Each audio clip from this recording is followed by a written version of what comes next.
اعوذ باللہ من الشیطان الرجیم بسم اللہ الرحمن الرحیم ربی یسر ولا تعسر وتمم بالخیر۔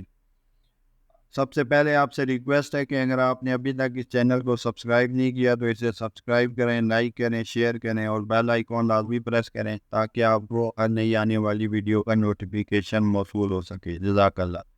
آج میں جس موضوع پر بات کروں گا وہ ہے قید سے رہائی کا عمل۔ مفسرین نے فرمایا کہ عوف بن مالک اشجعی رضی اللہ تعالیٰ عنہ کے ایک فرزند کو جن کا نام سالم تھا مشرکوں نے گرفتار کر لیا، تو عوف بن مالک رضی اللہ تعالیٰ عنہ بارگاہ رسالت میں حاضر ہوئے اور اپنی مفلسی و فاقہ مستی کی شکایت کرتے ہوئے یہ عرض کیا کہ مشرکوں نے میرے بچے کو گرفتار کر لیا ہے، جس کے صدمے سے اس کی ماں بے حد پریشان ہے، تو اس سلسلے میں اب مجھے کیا کرنا چاہیے؟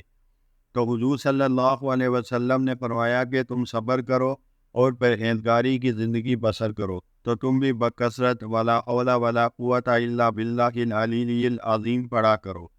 اور بچے کی ماں کو بھی تاکید کر دو کہ وہ بھی کثرت سے اس وظیفے کا ذکر کرتی رہیں۔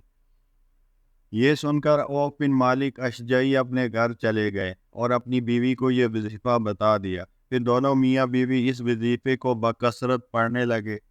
اسی درمیان میں وظیفے کا یہ اثر ہوا کہ ایک دن مشرکین سالم کی طرف سے غافل ہو گئے، چنانچہ موقع پا کر حضرت سالم مشرکوں کی قید سے نکل بھاگے اور چلتے وقت مشرکوں کی 4000 بکریاں اور 50 اونٹوں کو بھی ہانک کر ساتھ لائے۔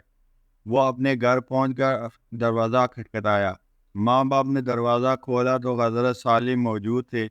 ماں باپ بیٹے کی ناگہاں ملاقات سے بے حد خوش ہوئے، اور عوف بن مالک اشجعی رضی اللہ تعالیٰ عنہ نے حضور صلی اللہ علیہ وسلم کو اپنے بیٹے کی سلامتی کے ساتھ قید سے رہائی کی خبر سنائی اور یہ فتویٰ دریافت کیا کہ مشرکین کی یہ بکریاں اور اونٹ ہمارے لیے حلال ہیں یا نہیں، تو حضور صلی اللہ علیہ وسلم نے ان کو اجازت دے دی کہ وہ اونٹوں اور بکریوں کو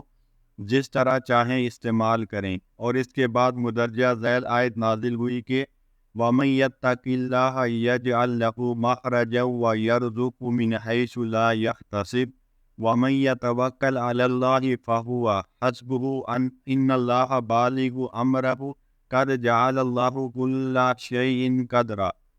اور جو اللہ سے ڈرے اللہ اس کے لیے نجات کی راہ نکال دے گا اور اسے وہاں سے روزی دے گا جہاں اس کا گمان نہ ہو، اور جو اللہ پر بھروسہ کرے تو وہ اسے کافی ہے۔ بے شک اللہ اپنا کام پورا کرنے والا ہے۔ بے شک اللہ نے ہر چیز کا ایک اندازہ رکھا ہے۔ سورہ طلاق کا رکوع 1 ہے۔ حدیث شریف میں آیا ہے کہ رسول اللہ صلی اللہ علیہ وسلم نے فرمایا ہے کہ ایک ایسی آیت جانتا ہوں کہ اگر لوگ اس آیت کو لے لیں تو یہ آیت لوگوں کو کافی ہو جائے گی، اور وہ آیت یہ ہے وَمَن يَتَّقِ اللَّهَ سے آخر آیت تک۔ وآخر دعوانا الحمد للہ رب العالمین۔